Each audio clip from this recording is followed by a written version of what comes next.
శాతం కూడా ఈ రోజు పెరిగిన పరిస్థితి మనం చూసాము. అలాగే తీసుకుంటే జగనన్న ఒక మహిళా పక్షపాత ముఖ్యమంత్రిగా మహిళల్ని ఆర్థికంగా, రాజకీయంగా, సామాజికంగా ఉన్నత స్థానంలో కూర్చోపెట్టడానికి ఎంతగానో కృషి చేశారు. మహిళల రక్షణ కోసం పెద్దపీట వేస్తూ తన పరిపాలన సాగించిన విషయం చూశారు. కాబట్టి ఈ రాష్ట్రంలో ఉన్న మహిళలందరూ కూడా ఒక అన్నలా, ఒక తమ్ముళ్లా, ఒక కొడుకులా జగనన్నని భావించి జగనన్నని ప్రభుత్వాన్ని మళ్ళీ కొనసాగించుకోవాలని బలంగా నమ్ముతూ ఈ రోజు ఓటేయడం జరిగింది. అసలు జగనన్న సునామీ సృష్టించబోతూ ఉన్నారు. ఒక ప్రభంజనం ఎలా ఉంటుందో దాన్ని జూన్ 4వ తేదీన జరిగే కౌంటింగ్ లో మనం చూడబోతూ ఉన్నాము. తెలుగుదేశం పార్టీ వాళ్ళకి అర్థమైపోయింది, వాళ్ళు ఖచ్చితంగా ఓడిపోతారు, ఓటమి పాలవుకోవడం ఖాయం అనే విషయం అర్థమైపోయింది. అసలు జూన్ 4న ఎన్నికలు ఫలితాలు ఎలా ఉంటాయంటే జగనన్న విజయాన్ని దేశం మొత్తం శబాష్ అనిపించేట్టుగా ఉంటుంది. ఖచ్చితంగా అంత చక్కగా ప్రజలు జగనన్నకు మద్దతు తెలియజేయడం జరిగింది.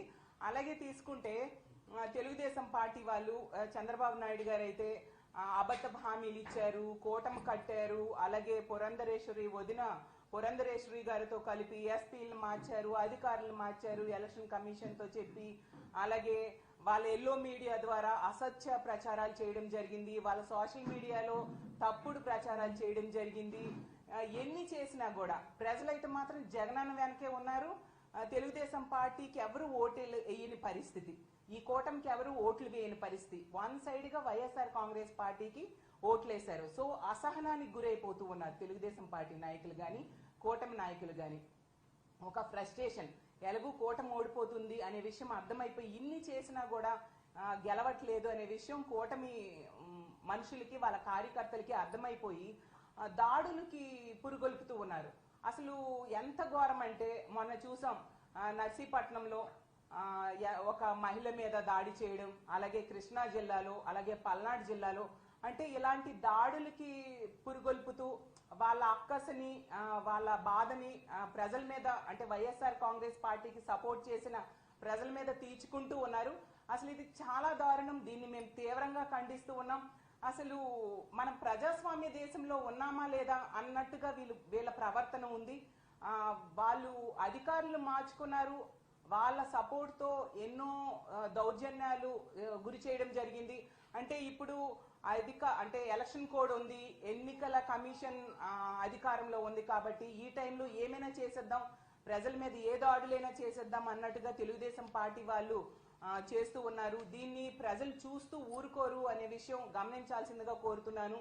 మీరు అప్పుడు అధికారంలో ఉండేప్పుడు సరైన పరిపాలన ఇవ్వలేదు కాబట్టే ప్రజలు 19లో మీకు బుద్ధి చెప్పడం జరిగింది. ఈ 24 ఎన్నికల్లో కూడా మీకు ఖచ్చితంగా బుద్ధి చెప్పారు.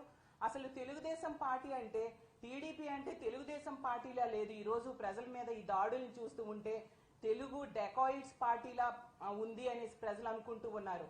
ఒక టీడీపీ అంటే తెలుగు దండుపాల్యం పార్టీలా దాడులు చేస్తూ ఉన్నారు. అలాగే టీడీపీ అంటే తెలుగు దుశ్శాసనల పార్టీలా మహిళల మీద దాడి చేస్తూ ఉన్నారు.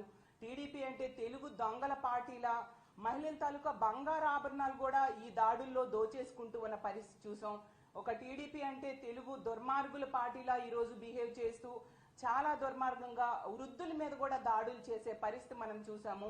అలాగే టీడీపీ అంటే టెర్రరిస్ట్ డెకాయిడ్ పార్టీలా బీసీ, ఎస్సీ, ఎస్టీ మైనారిటీల మీద చాలా దారుణంగా దాడులు చేస్తూ ఉన్నారు.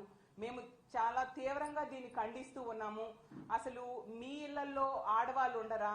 ఇలాంటి పనులే గాని వాళ్ళ మీద జరిగితే మీరు సహించగలరా? మీ అక్క చెల్లెమ్మలకు గనుక ఇలాంటివి జరిగితే ఇది చాలా దారుణం కాదా? ఇప్పుడు తీసుకోండి, నర్సీపట్నంలో అయ్యన్న పాత్రుడు గారి అనుచరులు ఆమె ధర్మసాగరం, నర్సీపట్నం మండలంలో ధర్మసాగరము గ్రామంలో పాలమూరు రాజకుమారి అనే మహిళ, ఆమె వాలంటీర్ గా పనిచేసి ఆమె రిజైన్ చేసేసి వైఎస్ఆర్ కాంగ్రెస్ పార్టీకి సపోర్ట్ చేసింది. జగనన్న వల్ల మేలు పొందింది కాబట్టి సపోర్ట్ చేసింది. అందులో తప్పేముంది? ఇది ప్రజాస్వామ్య దేశం. నచ్చిన పార్టీకి సపోర్ట్ చేసుకోవచ్చు, నచ్చిన వాళ్ళకు ఓటేసుకోవచ్చు.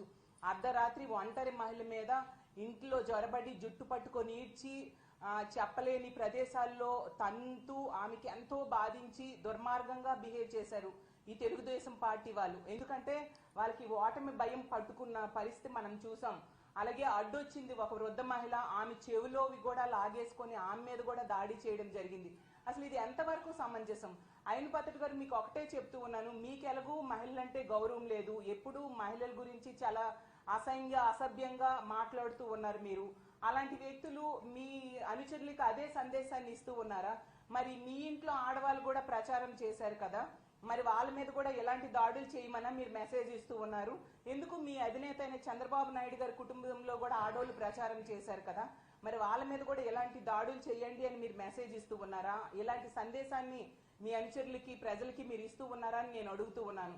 అసలు ఇది ప్రజాస్వామ్య దేశం. అసలు మీరు నేను చూశాను చాలాసార్లు పేపర్లలో, ఎన్నికల టైంలో పేపర్లలో, సోషల్ మీడియాలో 10 సార్లు కంటెస్ట్ చేస్తున్నారు అయ్యన్న పాత్రుడు గారు, సీనియర్ అనేసి అనుకుంటూ. అంటే మీ సీనియారిటీ ఒక ఒంటరి మహిళ మీద దాడి చేయడానికి ఉపయోగించారా? ఇదా మీ హీరోయిజం అని నేను అడుగుతూ ఉన్నాను.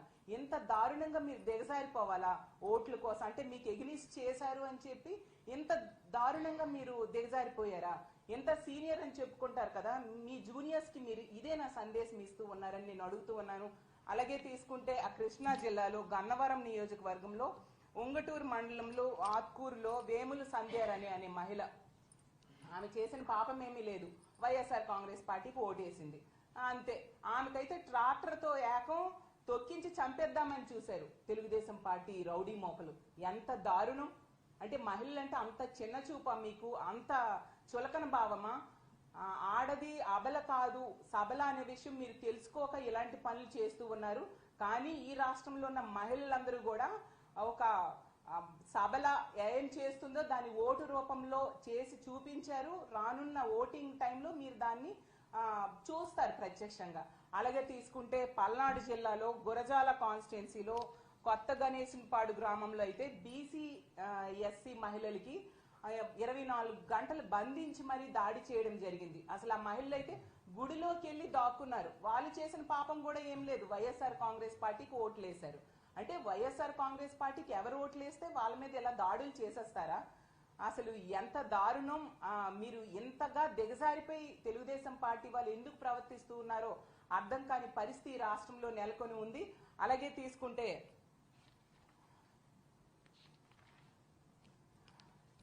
ఇన్ని రకాలుగా రాష్ట్రంలో ఎక్కడ చూసినా కూడా మహిళల మీద దాడులు చేస్తూ మీరు మీ సునకానందాన్ని పొందుతూ ఉన్నారు. మెయిన్ కారణం ఏంటంటే తెలుగుదేశం పార్టీ కూటమి ఓడిపోతుంది, అందుకు ఫ్రస్ట్రేషన్ కి లోనే ఇలాంటి పనులు చేస్తూ ఉన్నారు.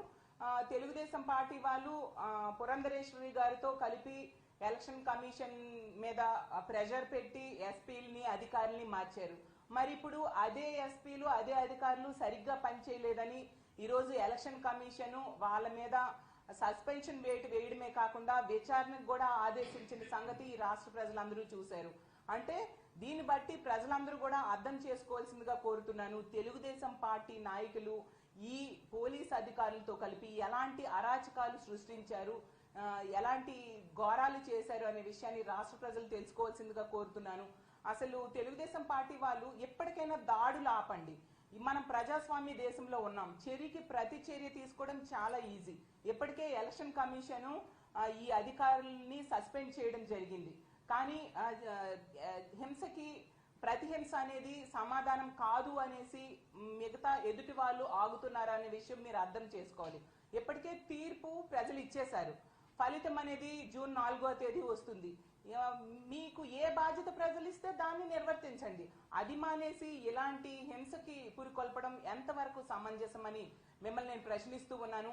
అసలు ఈ దాడులకి హింసకి ముఖ్యంగా మహిళల మీద దాడులు చేయడము, హత్యాయత్నాలు చేయడము వీటన్నిటికీ ముఖ్య కారణం ఖచ్చితంగా చంద్రబాబు నాయుడు గారి డైరెక్షన్ అని నేను బలంగా నమ్ముతూ ఉన్నాను. రాష్ట్ర ప్రజలు కూడా బలంగా నమ్ముతూ ఉన్నారు. ఎందుకంటే చంద్రబాబు నాయుడు గారు మహిళలంటే గౌరవం లేదు, మహిళల్ని ఎన్నో హామీలు ఇచ్చి మోసం చేయడం జరిగింది. అతను అధికారంలో ఉండేప్పుడు మనం చూసాం, మహిళలకి రక్షణ లేని పరిస్థితి ఉండేది. ఒక రిషితేశ్వరి విషయం తీసుకున్నా, ఒక వనజాక్షి విషయం తీసుకున్నా, అలాగే మన పెందుర్తిలో ఒక గిరిజన మహిళకి జుట్టు పట్టుకొని ఈడ్చి కొట్టిన సంగతి మనం చూసాము. అలాగే కాల్మనీ సెక్స్ ర్యాకెట్ లో ఎంతమంది తెలుగుదేశం పార్టీ గోండాల దౌర్జన్యాలకి మహిళలు బలయ్యారో చూసాము. అలాగే ఏకం చంద్రబాబు నాయుడు గారు అతను స్వయంగా కోడలు మగబిడ్డను కంటానంటే అత్త వద్దంటుందా అని ఆడపిల్ల పుట్టుకునే అవహేళన చేసిన వ్యక్తి అతను. అతని దగ్గర మహిళలకి ఏం గౌరవం ఉంటుంది, మహిళలకి ఏమి రక్షణ ఉంటుంది? ఆ విషయం మహిళలకు కూడా తెలుసు. జగనన్న నాయకత్వంలో జగనన్న ముఖ్యమంత్రిగా మరో 30 ఏళ్ళు ఈ రాష్ట్రాన్ని పరిపాలించాలని బలంగా కోరుకుంటున్నారు. తెలుగుదేశం పార్టీ నాయకులు ఎప్పటికైనా ఈ దాడులు ఆపాల్సిందిగా కోరుతున్నాను. ఎలక్షన్ కమిషన్ కూడా నేను కోరుకునేది ఏంటంటే ఖచ్చితంగా ఈ దాడులు చేసిన వాళ్ళ మీద కఠిన చర్యలు తీసుకోండి. మనం ప్రజాస్వామ్య దేశంలో ఉన్నాము, ప్రజాస్వామ్యాన్ని కాపాడండి, ముఖ్యంగా మహిళల్ని రక్షించండి. మహిళలు అంటే వాళ్ళు బలహీనులు అని భావించొద్దు, వాళ్ళు ఆది పరాశక్తులు అనే విషయాన్ని గుర్తించాల్సిందిగా కోరుతూ ఉన్నాను. ఒకవేళ ఎలక్షన్ కమిషన్ కనుక చర్యలు తీసుకోకపోతే జూన్ 4వ తేదీన ఎన్నికలు కౌంటింగ్ జరుగుతుంది. ఖచ్చితంగా జగనన్న భారీ మెజారిటీతో గెలవబోతూ ఉన్నారు. ఈ మహిళలకి రక్షణకి పెద్దపీట వేసే జగనన్న ప్రభుత్వంలో ఖచ్చితంగా ఇలాంటి దాడులు చేసిన వాళ్ళందరి మీద కూడా కఠినమైన చర్యలు జగనన్న తీసుకోబోతున్నారు.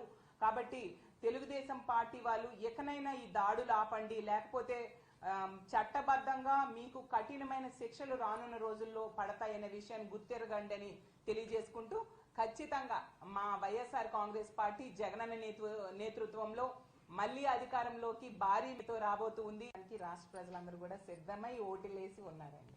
అది పోలింగ్ సల్ని బట్టి అలాగే పోలింగ్ పర్సంటేజ్ బట్టి ఖచ్చితంగా మేము నమ్ముతూ ఉన్నాము.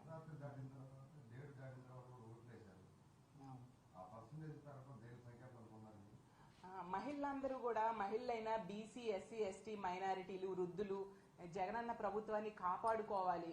అర్ధరాత్రి అయినా పర్వాలేదు,